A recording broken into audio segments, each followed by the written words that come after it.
Hello everybody, it's Steve here, and it has been a little bit since my last video. I was kinda not feeling that great last week, so I was only making minor adjustments to the portfolio here and there. You can probably tell by the equity value here down to about 102, well 103,000. The sideways markets have not really been that great for us for this strategy, but that's okay since that's just kind of how it goes sometimes. So anyway, to start off, uh, we are going to head right up to gold actually. I'm just going to go down the list and move to 1 day. So gold, we oops, don't know why that's activated. One sec. Alright, there we go. Okay, so gold, we are still bullish, we are still in the green. Fantastic, we'll leave it right as is. So, interesting thing about crude is that it looks like we might actually finally be looking at a pullback here, which you can see I have an alert for taking a short position on my actual live account on that, which I'm looking forward to. I'm hoping that we, both for the sake of my car as well as my portfolio when I go short, I'm hoping that we see a nice move down once I do go short, but not going to do that quite yet. We still currently have a pretty solid trend line up there, and the trend is your friend. Don't fight it. I'm going to leave that as for now. We are still up by $17,500. Not a bad trade. Natural gas, short. We're going to keep it that way. Up a fairly fair amount. Just like this last time, big up move, followed by an inside bearish bar here, consolidation, another move up, same thing. So who knows if this trend will continue as sort of a bastardized sort of flag formation almost. Moving on to bonds. We are still shorting, which I said we were going to, even though we had some crosses up down here.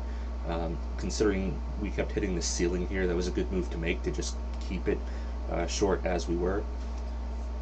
Probably going to be the same on the 10-year. Exactly, although this one's even more pronounced in being downward. Silver, long, still green. Here's the disappointing thing. We have, as you can see, a lot of lines going on here, so kind of bear with me. I use a lot of these points for planning my pivots on my day trading, and so we've had a lot of stuff going on here. So far they've held up pretty well actually. My day trades have been doing pretty well there, but my swing trade, we've had a bearish cross since here on the 4th, and we've still been in this sideways range, and it's been whipping around. My position on my live swing account is still short on here, but I've been having a pretty rough time of it. I have to say, it's not been a fun time. Although the loss is not massive whatsoever, it's still entirely covered by the big move up here that I caught, so I'm not exactly like panicking or anything. On to copper. This is the weird one where we've been focusing more on price action. Despite the fact that we've had several crosses under here and all that, we are still long. That was a good move to make, because every time it goes below, it just kind of shoots right back up. Fantastic. Last but not least, well, potentially, the Russell. We are short the Russell. We actually should be long the Russell. I'm not sure why I didn't change this. Probably because I wasn't feeling that great. Well, that's probably why we are down about $3,000 lower than we should be then. We are hitting a resistance level here, but just like with the S&P, it's kind of a weird week. We're waiting for the CPI report later this week, so we're going to have to keep an eye on that, see how that goes. But with any luck, this will break out, or not. I'm hoping that everything stays bearish, to be honest, on the indexes, because I'm net short. But anyway, that is all I have for you today. Not a whole lot to change here that you haven't already seen.